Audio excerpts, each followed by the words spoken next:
أن محمدا عبده ورسوله أرسله بالحق بشيرا ونذيرا بين يدي الساعة من يطع الله ورسوله فقد رشد واهتدى ومن يعص الله ورسوله فقد ضل وغوى أما بعد فإن أحسن الحديث كتاب الله وخير الهدي هدي محمد صلى الله تعالى عليه وسلم وشر الأمور محدثاتها فإن كل محدثة بدع وكل بدعة ضلالة وكل ضلالة في النار اللهم صل على محمد وعلى آل محمد كما صليت على إبراهيم وعلى آل إبراهيم إنك حميد مجيد اللهم بارك على محمد وعلى آل محمد كما باركت على إبراهيم وعلى آل إبراهيم إنك حميد مجيد فأعوذ بالله السميع العليم من الشيطان الرجيم من همزه ونفخه ونفسه بسم الله الرحمن الرحيم ومن أحسن قولا ممن دعا إلى الله وعمل صالحا وقال إنني من المسلمين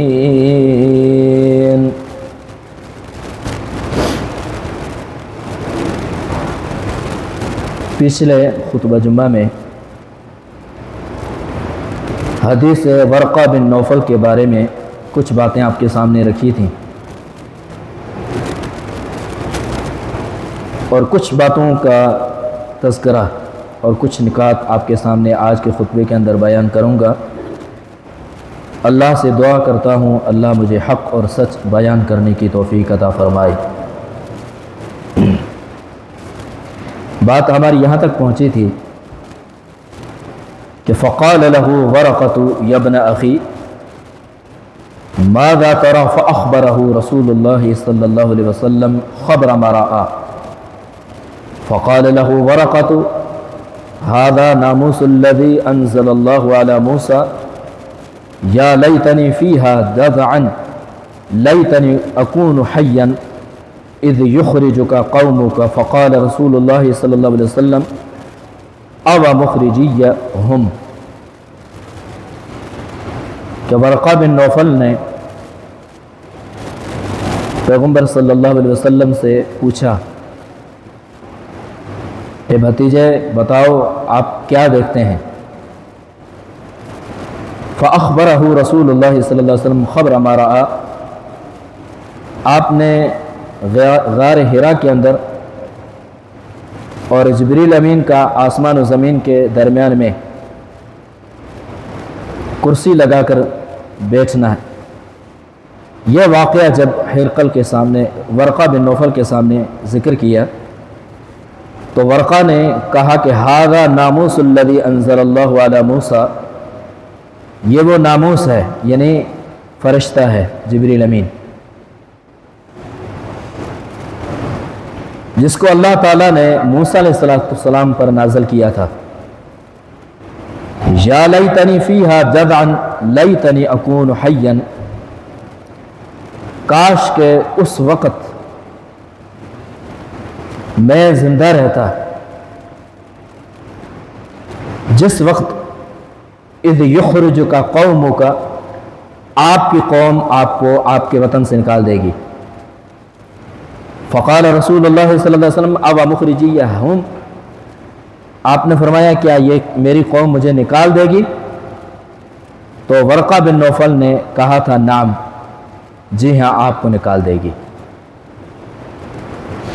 بہت ساری باتیں ہیں، او مخرجی ہم کے اندر بہت ساری باتیں۔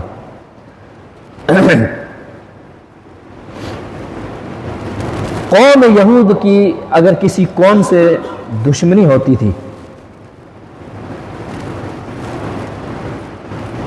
تو وہ قوم یہود اپنے مد مقابل قوم سے کہتے تھے کہ یاد رکھو ہماری کتابوں میں ایک نبی کا ذکر ہے، اگر وہ نبی اور رسول آ جائے تو اس رسول کے ساتھ ہم مل کر تمہارا وہ حشر کریں گے کہ رہتی دنیا تک تم یاد رکھو گے۔ جب وہ رسول آتا فلما جاءہم ما عرفوا کفروا بہ، جب وہ رسول آتا وہ اپنے ساتھ کتاب اللہ کے حکم سے لے آتا، ما عرفوا کفروا بہ، اور یہ قوم یہود اس نبی کو اور اس کی کتاب کو جان بھی لیتی، پہچان لیتے، کفروا بہ، فوراً اس رسول کا اور اس کی کتاب کا انکار اور کفر کر دیتے۔ کہتے کیا تھے، کرتے کیا تھے؟ کیوں؟ کیونکہ جو رسول آتا ہے، جو لے کر آتا ہے، یہ ایک انقلابی مہم ہوتی ہے۔ انقلابی معاشرے کے اندر، زمانے کے اندر، وقت کے اندر، دور کے اندر، ملک کے اندر، سوسائٹی کے اندر، دنیا کے اندر ایک انقلابی مہم لے کر آتا ہے جو دنیا کو قطعاً پسند نہیں ہے۔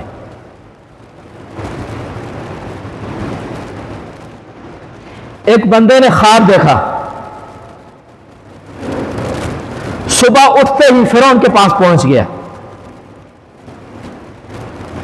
فرعون سے کہا کہ بنی اسرائیل کے اندر ایک ایسا شخص آنے والا ہے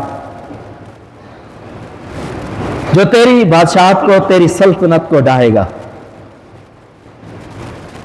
بتاؤ فرعون کو کیا ڈر تھا؟ فرعون کو یہی ڈر تھا کہ اگر میری بادشاہت میں، میری سلطنت میں وہ آئے گا تو اپنے انقلابی مہم لے کر آئے گا۔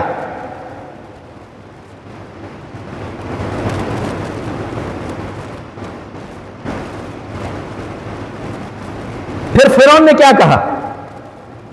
بنی اسرائیل کے سارے بچوں کو قتل کر دو تاکہ میری سلطنت، میری حکومت، میری بادشاہت قائم رہے۔ اور جب اللہ نے چاہا تو اسی فرعون کے گھر کے اندر موسیٰ کو پالا اور اسی فرعون کی سلطنت کو، بادشاہت کو ڈھا کے ختم کر دیا۔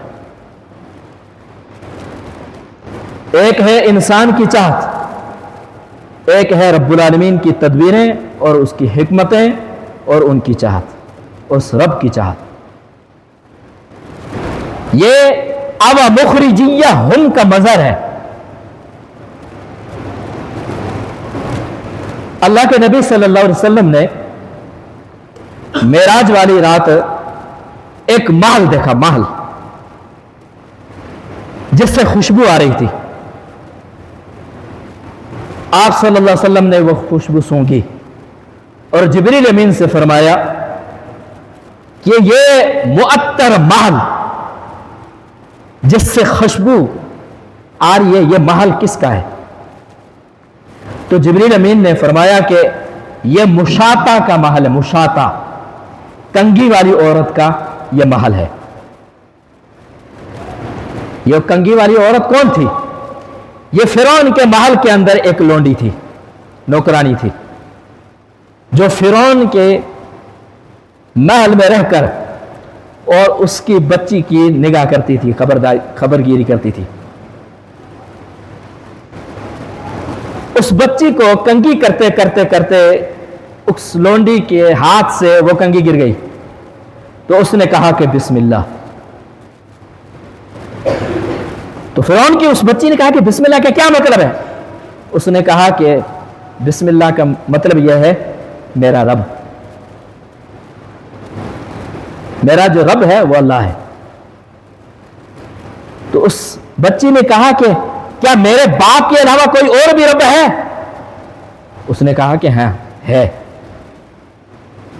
یہ بچی بھاگتی ہوئی فرعون کے پاس پہنچی، اس نے کہا کہ یہ جو ہمارے گھر میں ایک لونڈی رہتی ہے، نوکرانی رہتی ہے، یہ تیرے علاوہ کسی اور کو بھی رب مانتی ہے، کیونکہ فرعون نے تو کہا تھا انا ربکم الاعلی۔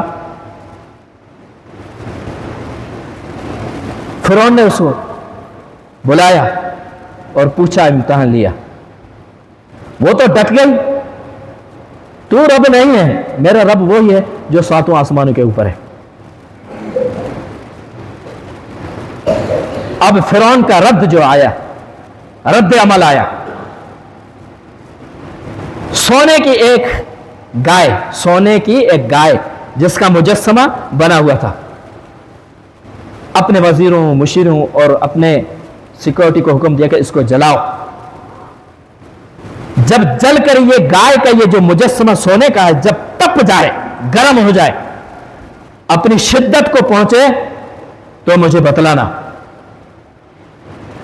جب یہ گائے کا وہ مجسمہ تپ کر جل کر آگ بگولا ہو گیا تو سپاہیوں نے بلایا فرعون کو، آؤ دیکھو. اس لونڈی کے جتنے بھی بچے تھے اس کو بھی بلایا، لونڈی کو بھی بلایا. کہا کہ دیکھو یہ گائے کا مجسمہ سونے کا میں نے تپا کر اس کو آگ بگولا کر دیا. یہ آگ ہے، یوں سمجھ لے کہ آگ ہے. تیرے ایک ایک بچے کو اس کے اندر ڈالتا جاؤں گا، ایک ایک بچے کو. یا تو مجھے رب مان، ورنہ اس کا نتیجہ یہ ہوگا ایک ایک بچے تیرے کو تیرے سامنے اس تپے ہوئے گائے کے مجسمے کے اندر ڈالتا جاؤں گا اور یہ گائے کے مجسمہ اس کو بھونتا جائے گا. ماں کی ممتا جانتے ہیں؟ ماں کی ممتا، خدا کی قسم دنیا اس کی مثال بیان نہیں کر سکتی. ماں کی ممتا کو دنیا اپنے الفاظ میں، اپنی زبانوں میں، اپنے جملوں میں بیان نہیں کر سکتی. ایک ایک بچے کو اٹھاتا گیا فرعون، مجسمے گائے کے مجسمے میں ڈالتا آیا. جیسے ڈالتا وہ بھون کر کیما کیما بوٹی بوٹی ہو جاتا. ایک ایک بچے کو ڈالتا، وہ تڑپتا ہوا جلتا جاتا. آخر میں اس لونڈی کا ایک بچہ تھا، دودھ پیتا بچہ تھا، جو چھاتی کے ساتھ سینے کے ساتھ چپکا کر کھڑی تھی. جب اس بچے کی جب باری آئی تو ڈھیلی پڑ گئی. دودھ پیتا بچہ اور چھاتی کے ساتھ چمٹا ہوا اور ماں کی نظروں کے سامنے اس کو آگ کے اندر جلایا جائے، اس ماں کی ممتا سے جا کے پوچھو. ڈھیلی ہو گئی. وہ دودھ پیتا ہوا بچہ، اللہ نے اس کی زبان کے اندر یہ قوت بولنے کی دی. بولتا نہیں تھا لیکن اس وقت بولا یا امی اصبری واللہ لقد فزتی. اے میری ماں، جس چیز کو دیکھ کر تو ڈر گئی ہے نا، ڈرنا مت، تو صبر کر لے اور قائم ہو جا، اپنے دل کو مضبوط کر لے. واللہ اس ذات کی قسم جس کے ہاتھ میں میری جان ہے، تو کامیاب ہے، تو ناکام نہیں ہے. اس بچے کو اٹھایا اور اس گائے کے مجسمے کے اندر ڈالا. فرعون نے کہا کہ مان جاؤ، آخری لمحہ ہے. اس نے کہا کہ نہیں. آخر کار اس لونڈی کو بھی ڈالا گیا. اللہ کے نبی صلی اللہ علیہ وسلم کو معراج والی رات اس لونڈی اور اس کے بچوں کے محل اللہ رب العالمین نے آخری نبی محمد رسول اللہ صلی اللہ علیہ وسلم کو دکھایا بھی اور اس کی خوشبو کو بھی سنگوایا. کیا ہے یہ؟ وہ اب مخرجیہ ہم، یہ اس کی انقلابی مہم تھی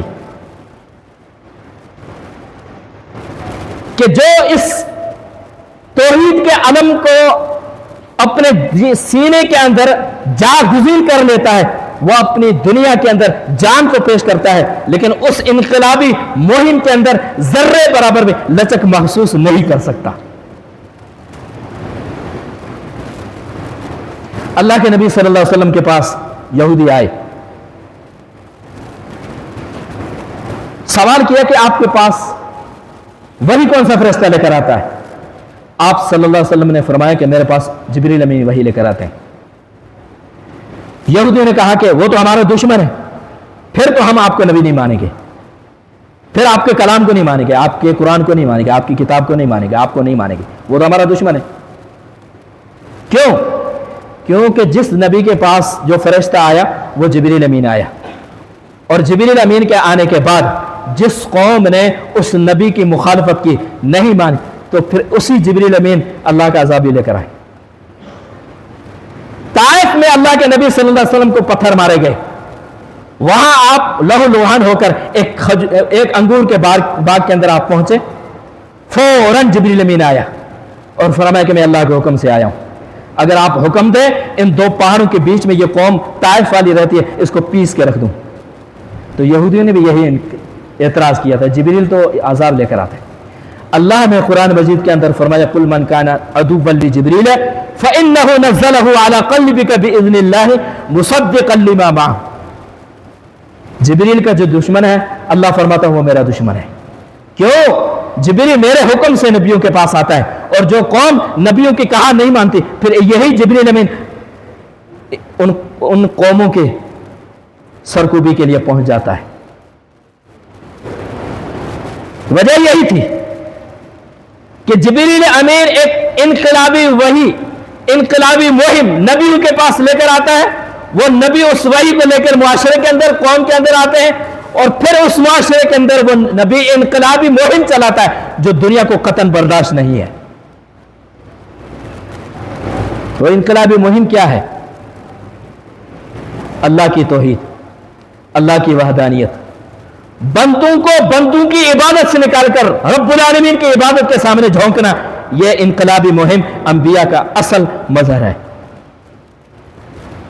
اور یہ ورقہ بن نوفل سمجھتے تھے کہ جو بھی اس وحی کو، جو بھی اس انقلابی مہم کو اس دنیا کی دھرتی پر لے کر آیا ہے، قوم اس کی مخالف ہوئی ہے۔ کیوں؟ یہ دین کسی انسان کے خواہشات کے مطابق نہیں، بلکہ انسان کی خواہشات کو جھونکنے والی چیز دین ہے۔ انسان کچھ اور چاہتا ہے، ہمارا دین کچھ اور چاہتا ہے۔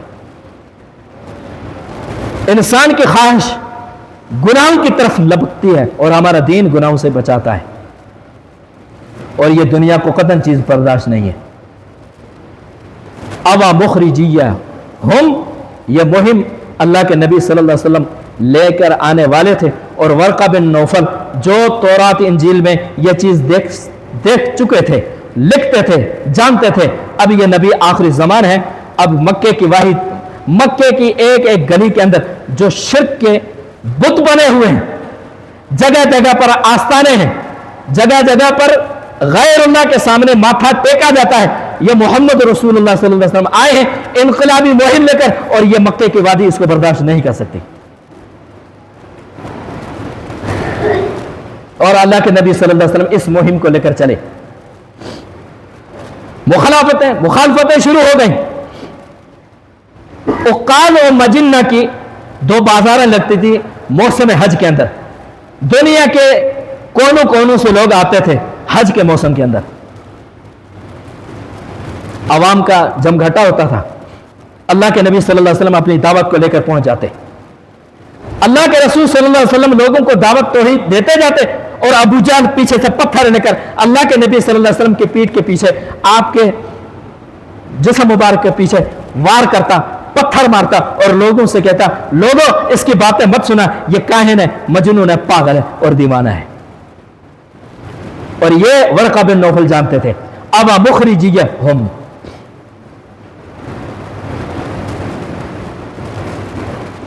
جس سال ابو طالب اس دنیا سے چلے جانے والے تھے، اس سے کچھ عرصہ قبل سارے خاندان قریش مل کر ابو طالب کے پاس آئے، اپنے بھتیجے کو سمجھاؤ اس مہم کو یا تو چھوڑ دے یا ہمارے ساتھ کمپرومائز کر دے۔ کمپرومائز کیا کرے؟ ایک سال اس کے معبود کی، ایک سال اس کے الہ کی ہم عبادت کریں گے، اور ایک سال ہمارے ساتھ یہ محمد کمپرومائز کرے کہ ہمارے خداؤں کی عبادت کرے۔ اللہ نے قرآن مجید کے اندر صاف طور پر سورۃ الکافرون نازل فرما دی، قل یا ایھا الکافرون لا اعبد ما تعبدون ولا انتم عابدون ما اعبد ولا انا عابد ما عبدتم ولا انتم عابدون ما اعبد لکم دینکم ولی دین۔ کوئی کمپرومائز نہیں ہے، یہ انقلابی ایک مہم ہے۔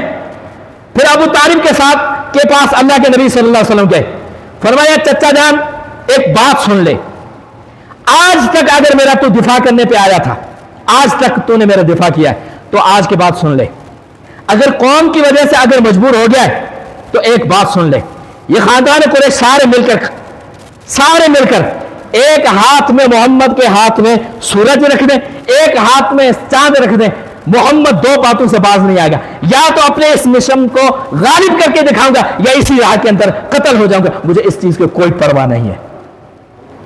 یہ انقلابی مہم جو ورقہ بن نوفل سمجھتے تھے، اب مخرجیہم، کیا آپ کی قوم آپ کو نکال دے گی؟ ابو طالب فوت ہو گئے، اسی سال ام المؤمنین خدیجہ الکبریٰ رضی اللہ تعالیٰ عنہ بھی فوت ہو گئی۔ تاریخ نے اس کا باب رکھا عام الحزن، غم کا سال۔ اب اللہ کے نبی صلی اللہ علیہ وسلم پر غم ٹوٹ پڑے، سارے قبیلوں نے مل کر کہا کہ ابو محمد کو قتل کر دو، اب کوئی کہنے والا نہیں، ابو طالب تو گئے۔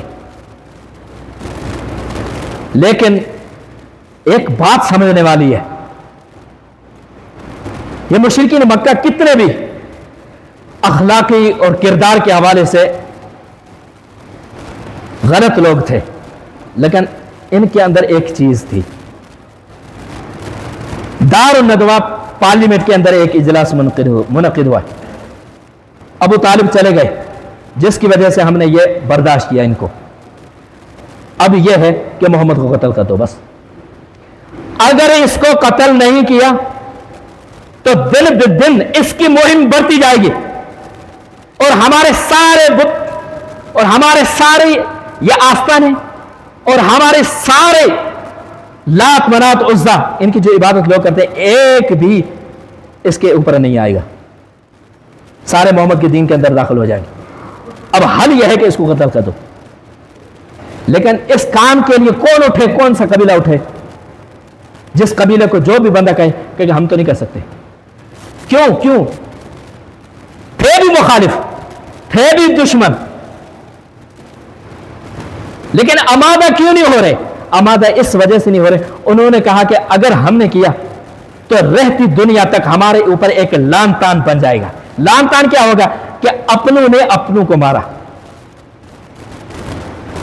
محمد جیسا بھی ہے تو ہمارا اپنا، ہماری برادری کا، ہمارے خاندان کا، عرب قوم کا، اور معزز ہم دنیا کے اندر سمجھے جاتے ہیں، لوگ ہمارے پاس حج کے لیے آتے ہیں اور ہم معزز ہیں، معزز قوم ہے عرب۔ اگر ہم نے اس محمد کو قتل کیا صلی اللہ علیہ وسلم تو رہتی دنیا تک ہمارے اوپر لان تان ہوگا کہ دوسروں سے نمٹ سکے اور اپنوں کو قتل کر ڈالا۔ اپنوں کو کبھی نہیں مار سکتے ہم۔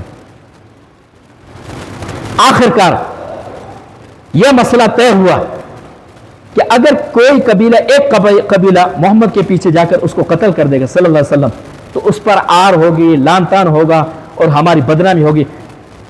اس کا حل یہ ہے کہ سارے قبیلے کے ایک ایک سردار مل کر قتل کر دیں، تاکہ کسی پر، ایک قبیلے پر کوئی تان و تشنی نہ ہو سکے۔ کیوں؟ اس نبی نے، اس رسول نے جو انقلابی مہم چلائی ہے، اس کی گردن تو کٹ سکتی ہے، لیکن یہ اپنے مشن سے کبھی باز نہیں آ سکتا۔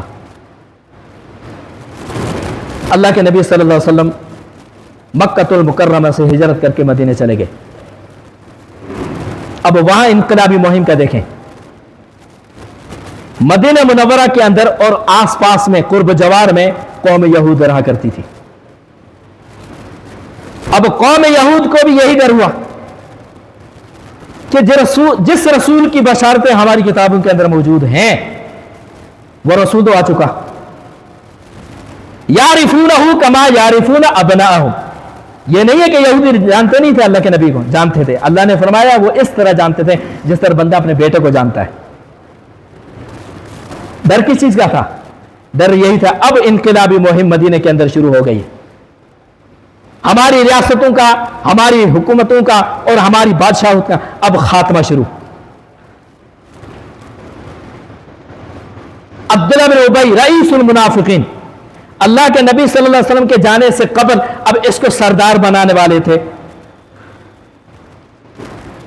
رسول اللہ صلی اللہ علیہ وسلم کے جانے کے بعد اب اس کی صدارت گئی۔ اب اس نے سمجھا کہ اس نبی کے مقابلہ تو نہیں کر سکتا کسی بھی حالت میں۔ اب یہ منافقت کے اندر چلا،